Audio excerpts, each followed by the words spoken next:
juga, cuma kan rata-rata kalau di IKPMI ini mereka yang masih muda-muda gitu kan. Sementara di NU, sekalipun misalkan ramai di awal, tapi ke belakang kemudian menjadi menjadi adem.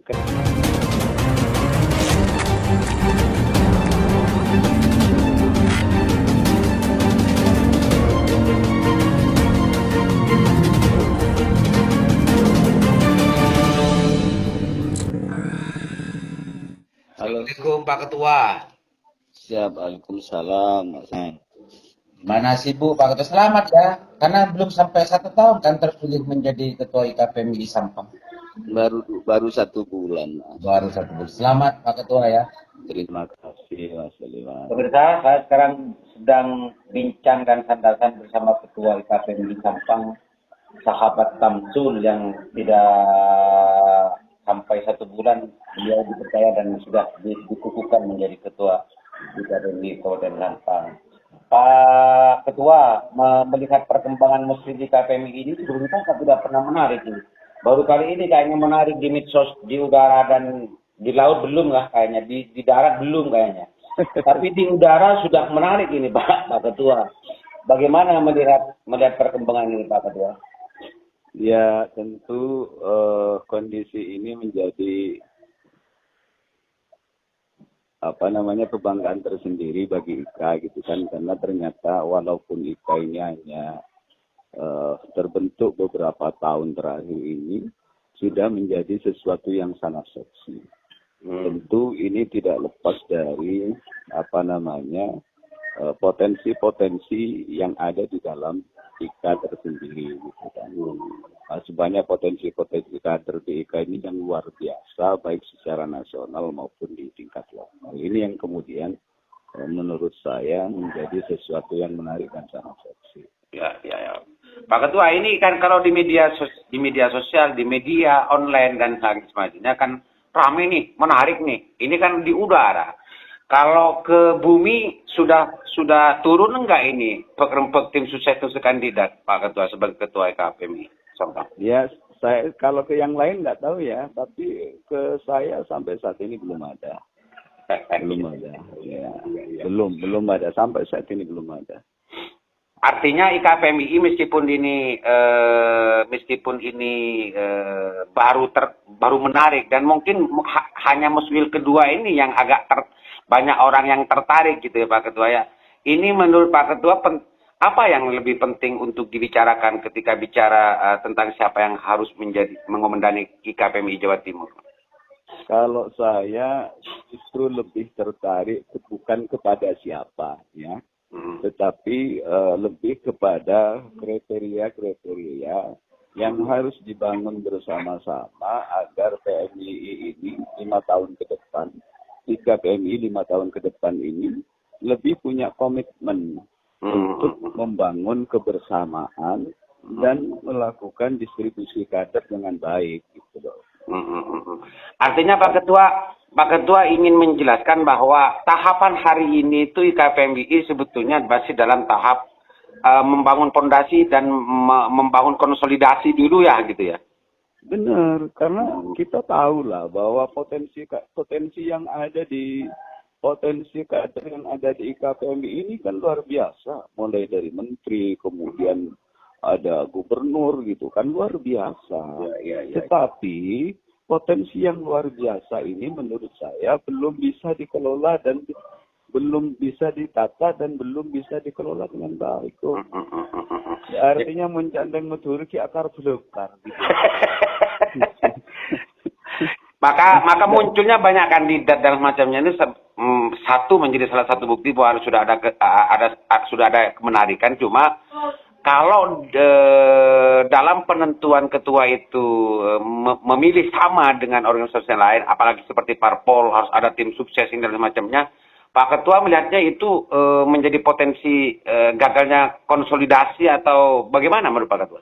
Iya, saya melihat kalau itu kemudian ada model pemilihan yang dilakukan hampir sama dengan partai politik dan lain-lain. Justru menurut saya ini potensi kader yang berantakan ini akan lebih parah lagi. Ya. Itulah akan lebih parah karena ini akan menciptakan kelompok-kelompok baru yang kemudian akan jauh dari visi dan misi yang diinginkan bersama oleh IKPMI. Kita ini butuh kebersamaan. Ya, dari potensi kader yang luar biasa, bolehlah kader IKPMI ini ada di mana-mana. Tapi ketika bicara IKPMI hanya satu, ada IKPMI gitu loh. Nah, kalau kemudian model nah ini bisa ditunjukkan, kebersamaan ini bisa ditunjukkan dengan cara bagaimana diupayakan dalam musyawarah mufakat musyawarah mufakat untuk memulai hal baru dan menatap IKPMI ke depan ini yang baru. Gitu.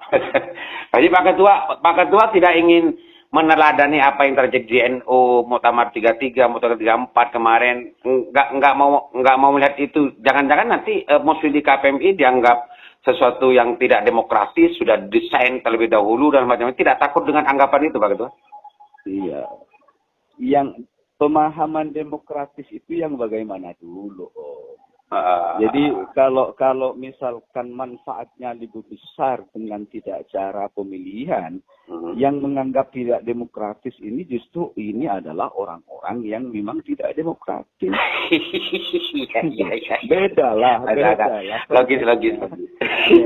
Jadi artinya apa yang dijelaskan Pak Ketua ini punya akar logis luar biasa, apalagi PMI ini diakui atau tidak adalah underbrew dari perjuangan NU kan begitu.